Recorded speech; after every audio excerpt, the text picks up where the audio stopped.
Murphy says, who is our quarterback? Maybe that's a good question for John Lynch in a week when he talks to the. Can you name a quarterback, please? I'm just saying it might. All right. It might help the locker room. Nick says, Croc, can we get a drip review of Grant? Nah, I like. Well, I just want to say, Croc has actual gold on. It's putting me to shame right now. I got to level up. That looks good. Nah, I like this it. is not expensive though. You see, it's thin. It's not. I mean, it's solid, but it ain't. It ain't like no. $5,000 chain or nothing like that. Was 2 your number? That was your Yeah, favorite number? Yeah. Okay. yeah. All right.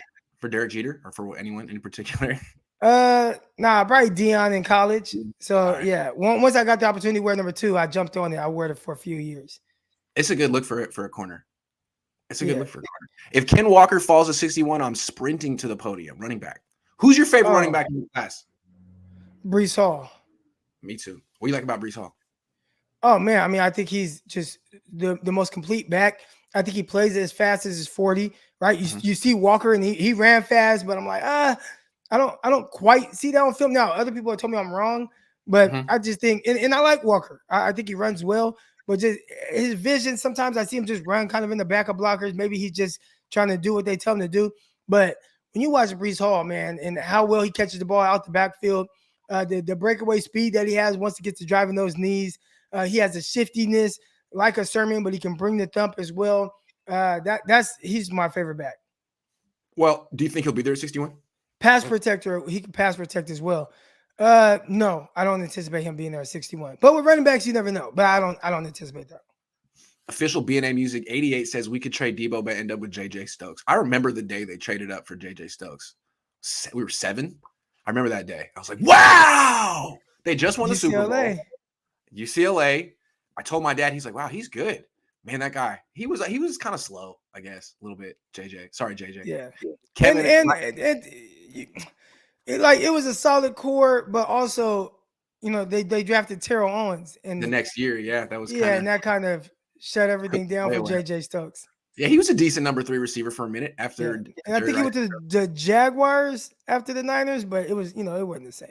Was T.O. the greatest number 2 wide receiver of all time when he was number 2 to Jerry Rice? Randy Moss, number 2 to Chris Carter. I don't know. That's the conversation right there. Yeah. Yep.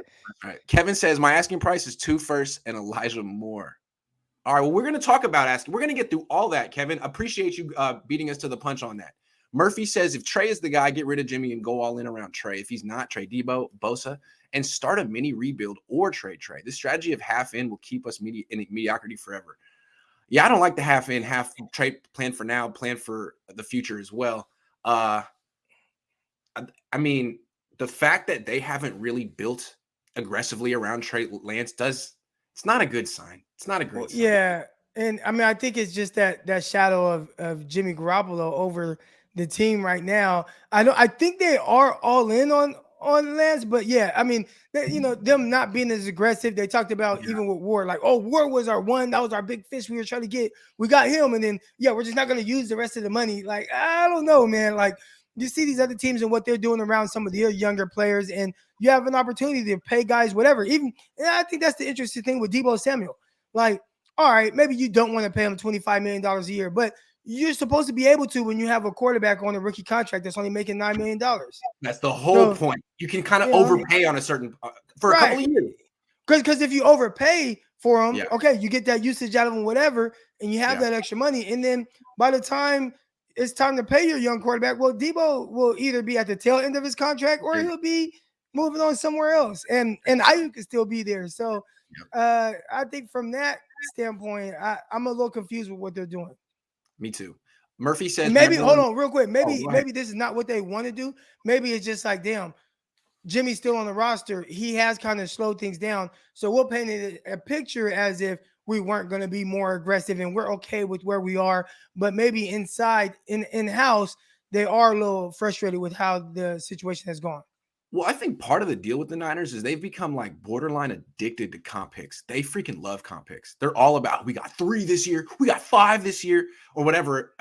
And like to get comp picks, you have to lose more players than you sign that year, right? I think that's part of it. To even qualify.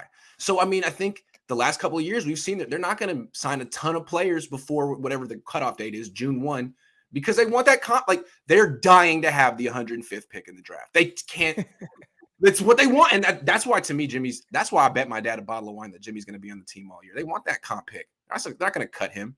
That's the way. I mean, I could be wrong. I usually lose. And that would be a high comp pick for Jimmy Garoppolo. $27 million. It's possible if he's a backup all year, will the comp pick be lower? That's a great question. I don't know. I don't know. I guess people don't even know the formula. Anyway, Murphy says, and then we're going to get back to our show. Remember, we were just one quarterback away from a Super Bowl. Now we have 10 holes to fill and still don't know if we need a quarterback. I don't think 49ers have 10 holes, man. Like, obviously, I think there are areas like any team where you can improve, but like realistically, if you look at the roster right now, like what, like if you look at holes, like I think of holes as like, damn, if they can't do something here, they're going to be like in some deep trouble. I'd say maybe a safety position, but even then you can bring back Tart. He's still a free agent right now. True. Definitely Nickel. Like right guard, you want to improve, but Brunskill started all year. And again, it's not maybe, you like to do better, but it's not like the guy just can't play. Like Alex Mack, maybe you want to improve from him, but again, he can't play. Like left guard is a hole. So I'd say right now, like realistically, there are 3 holes I see. 3, not 10, like our guy said. Safety. Right tackle's borderline, nickel, although Mike McGlinchey's looking great. Yeah, but safety, nickel, and left guard.